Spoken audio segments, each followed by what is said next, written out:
안녕하세요. 저는 오늘 제 인생에서 가장 시리고 아픈, 그러나 반드시 기록으로 남겨야 할 어느 잔혹한 일련의 시간을 고백하려 합니다. 저는 서울의 한 대형 자산운용사에서 수석 펀드 매니저로 일하고 있는 여자입니다. 논리와 데이터만이 정답이라 믿었던 제 삶에 미신과 사주라는 이름의 광기가 침입해 어떻게 한 생명을 유린하고 한 여자의 영혼을 난도질했는지 그 피 맺힌 기록을 지금 시작합니다. 결혼 전 시댁은 저에게 더없이 완벽한 가족이었습니다. 시어머니는 만날 때마다 제 손을 잡으며 자애로운 미소를 지으셨죠.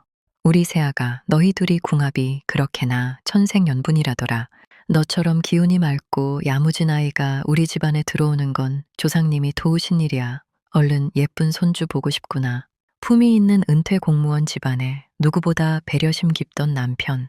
시댁은 결혼 전 제 커리어를 존중한다며 아이 문제는 너희가 준비됐을 때 천천히 가져도 된다며 저를 안심시켰습니다. 저는 그 상냥함이 저라는 인간을 최고의 사주를 가진 시바디로 드리기 위한 치밀한 연기였다는 것을 그때는 꿈에도 몰랐습니다.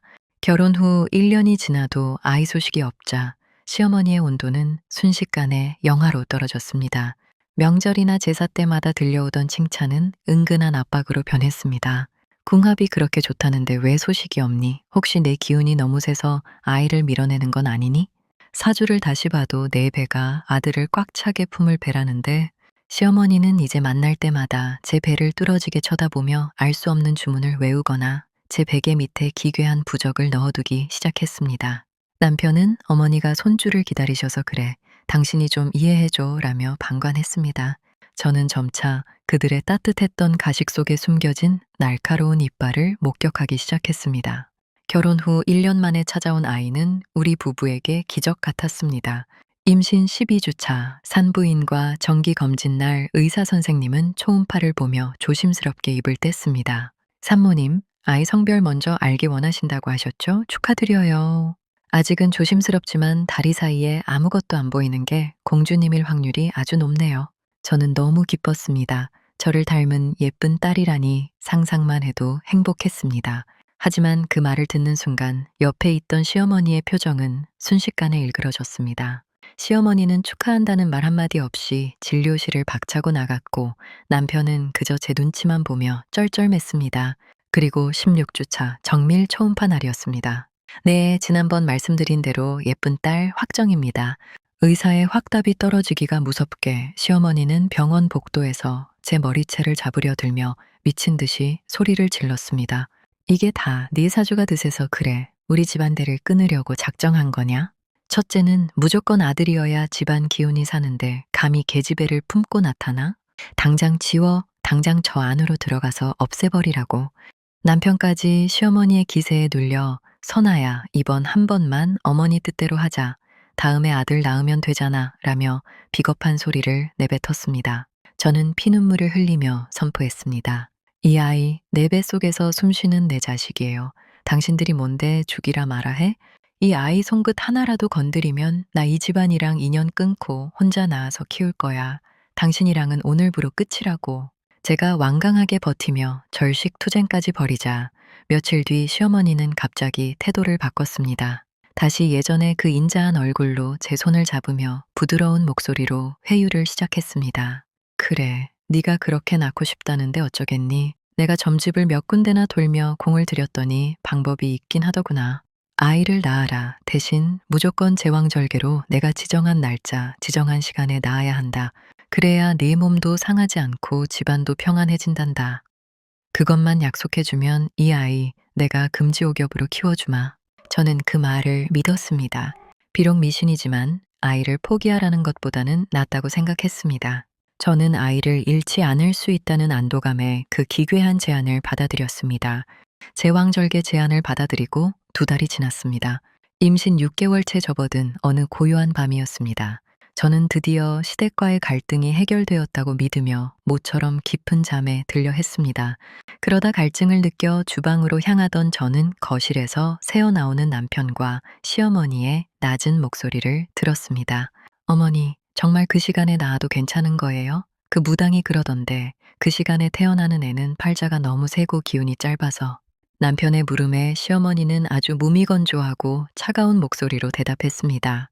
괜찮고 말고 어차피 딸년 아니냐. 그 시간에 억지로 뽑아내야 걔가 다음 아들을 부르는 다리가 되어준단다. 그 사주로 태어난 계집애는 제 밑으로 무조건 남동생을 3명이나 끌어오는 팔자야. 우리 집안의 아들 복을 터트려줄 재물이지. 이어지는 시어머니의 말은 제 심장을 갈기갈기 찢어놓았습니다. 그리고 걱정 마라. 그 시간에 태어나는 아이는 단명사주라 길어야 10년도 못 살고 갈 거다. 집안의 아들 기운만 싹 몰아주고 일찍 가주면 우리한테는 더 좋은 거 아니니? 10년 동안 정주지 말고 대충 키우다가 보내면 그만이야. 그게 우리 집안 살리는 길이다. 남편은 잠시 침묵하더니 이내 한숨 섞인 목소리로 말했습니다. 하긴 딸 자식 길게 키워봐야 남의 집 식구 되는 건데 우리 집안데 있는데 재물이라도 되고 가면 걔한테도 보람된 일이겠죠. 저도 어머니 뜻대로 할게요. 저는 그 자리에 주저앉아 입을 막고 소리 없는 비명을 질렀습니다. 저들은 인간이 아니었습니다. 태어날 아이를 사랑하는 손주나 자식으로 보는 것이 아니라 오로지 아들이라는 욕망을 채우기 위해 잠시 쓰다 버릴 소모품이자 저주받은 징검다리로 여기고 있었던 겁니다. 저는 결심했습니다. 저 괴물들이 설계한 지옥에 내 소중한 딸을 절대 내놓지 않겠다고. 시어머니 몰래 지방에 있는 병원을 수소문해 혼자 내려가 나을 계획을 세웠습니다. 남편과도 몰래 이별을 준비했죠. 그런데 제 딸이 엄마의 이 비참한 결심을 미리 알았던 걸까요? 계획을 세우고 며칠 뒤 정기 검진을 위해 병원을 찾았을 때 의사 선생님의 표정은 그 어느 때보다 어두웠습니다. 산모님, 어떡하죠? 아이 심장이 뛰지 않아요. 머릿속이 하얘졌습니다. 분명 어제까지만 해도 미세하게 태동을 느꼈던 것 같은데 제 아이는 그렇게 조용히 세상을 등졌습니다. 의사 선생님은 원인 불명의 계류 유산이라고 했지만 저는 압니다. 제 아이가 저 지옥 같은 집안의 재물이 되느니 스스로 숨을 거두는 쪽을 택했다는 것을요. 저는 남편과 시댁 식구들에게 유산 사실을 바로 알리지 않았습니다. 차가운 수술대 위에서 아이를 먼저 보내고 돌아온 날, 제 영혼은 이미 가루가 되어 사라진 상태였습니다. 집으로 돌아오자마자 시어머니는 환하게 웃으며 또다시 기괴한 물건들을 들고 나타나셨습니다. 야야, 자, 이거 받아라. 이건 동자 기운을 부르는 특별한 부적이고 이건 아기 머리맡에 둘 붉은 쌀 주머니란다. 네가 정한 시간에 잘 나오려면 지금부터 이 기운을 몸에 계속 지녀야 해. 장군님 오시는데 부정이 타면 안 되잖니. 시어머니는 제 배를 억지로 문지르며 기도를 올리기 시작했습니다. 이미 차갑게 식어버린 제 배 위로 그 역겨운 손길이 닿는 순간 제 안에서 무언가 거대하게 폭발했습니다. 하지만 저는 소리를 지르지 않았습니다. 이미 제 안의 모든 감정은 말라 비틀어져 버렸으니까요. 저는 시어머니가 가져온 부적들을 천천히 그리고 아주 힘있게 찢어 발겼습니다. 찢겨나간 종이 조각들이 그녀의 얼굴 위로 눈처럼 흩날렸습니다. 그만하세요. 이제 다 끝났으니까. 제 목소리는 소름 끼칠 정도로 차분했습니다. 옆에서 당황하던 남편이 제 팔을 잡으며 닥달했습니다. 선아야, 너 미쳤어? 어머니가 큰돈 들여 받아오신 건데 뭐 하는 짓이야. 저는 남편의 손을 가볍게 뿌리치고 가방에서 서류 뭉치와 유산 확인서를 꺼내 테이블 위에 내려놓았습니다. 아이는 죽었습니다. 심장이 멈췄대요. 당신들이 말한 그 단명할 사주가 너무나 정확했네요. 태어나기도 전에 당신들의 그 추악한 입놀림에 질려버렸나 봐요. 시어머니는 비명을 지르며 제 뺨을 후려치려 했습니다. 이 천벌 받을 년, 네가 관리를 어떻게 했길래 내 집안 귀한 씨를 죽여. 너 일부러 그랬지? 네가 약이라도 먹었지? 저는 그녀의 손목을 움켜쥐고 서늘한 눈으로 쏘아붙였습니다. 아니요, 당신들이 죽인 거야. 남동생 불러올 재물이라서 낳아도 된다고? 10년만 정 주지 말고 키우다 보내면 된다고? 사람이 어떻게 그런 생각을 해? 당신들은 이 아이가 죽어서 슬픈 게 아니라 당신들의 그 잘난 사주판이 깨져서 화가 나는 거잖아. 남편은 바닥에 무릎을 꿇으며 비굴하게 매달렸습니다. 선아야, 내가 미안해. 그거 다 어머니 기분 맞춰드리려고 한 소리야. 나 정말 몰랐어. 저는 그의 얼굴을 무미건조하게 내려다 보았습니다. 몰랐다고? 아니, 당신은 방조했고 동조했어. 내 아이와 당신들을 잇던 마지막 끈은 오늘부로 끊어졌어. 여기 이혼 소장 보여?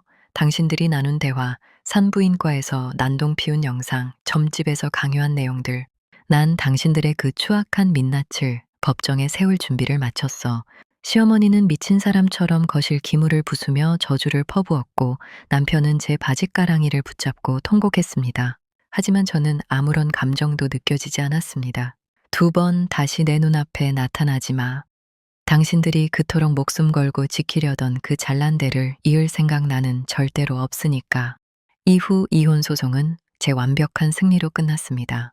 저는 그들이 나눈 추악한 대화 녹취록과 출산 태길 증거들을 낱낱이 공개했고 법원은 이를 반사회적 행위로 인정해 거액의 위자료 판결을 내렸습니다. 저는 그 돈을 받아 뒤도 돌아보지 않고 그 지옥 같은 관계를 청산했습니다.